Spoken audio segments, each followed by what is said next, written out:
ಅನ್ವಿತಾ, ನಿನ್ ತಂದೆ ಜೈಲ್ಗೆ ಹೋಗೋದನ್ನ ಯಾರಿಗೂ ತಡಿಯಕ್ಕಾಗಲ್ಲ, ನನ್ನ ಬಿಟ್ಟು.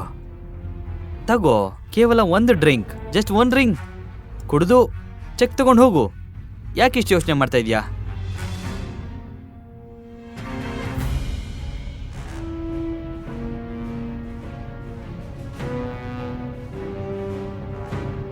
ಕಬೀರ್, ನಾನು ಈ ಡ್ರಿಂಕ್ ಮುಗಿಸಿದ್ರೆ ನೀನ್ ಖಂಡಿತ ಚೆಕ್ ಕೊಡ್ತೀಯಾ? ಖಂಡಿತ. ನನಗೆ ಹಣ ದೊಡ್ಡ ವಿಷಯನೇ ಅಲ್ಲ. Have it. ತನ್ನ ಮನಸ್ಸಿನಲ್ಲಿ ಅವನು ಈಗಾಗಲೇ ಅನ್ವಿತಾಳ ಜೊತೆಗೆ ರಾತ್ರಿಯನ್ನು ಕಳೆಯುವ ಯೋಜನೆ ರೂಪಿಸಿದ್ದ. ಅನ್ವಿತಾಗೆ ಬೇರೆ ದಾರಿಯೇ ಇರಲಿಲ್ಲ. ಆದ್ರೆ ಗ್ಲಾಸ್ ಅವಳ ತುಟಿಗಳಿಗೆ ತಾಕುವ ಮೊದಲು ಬಾಗಿಲಿನಿಂದ ಭಾರಿ ಸದ್ದು ಕೇಳಿಸಿತು. ಅನ್ವಿತಾ ಕೈಯಲ್ಲಿ ಗ್ಲಾಸ್ ನೋಡಿ ಗೌತಮ್ಗೆ ತುಂಬಾ ಕೋಪ ಬಂತು.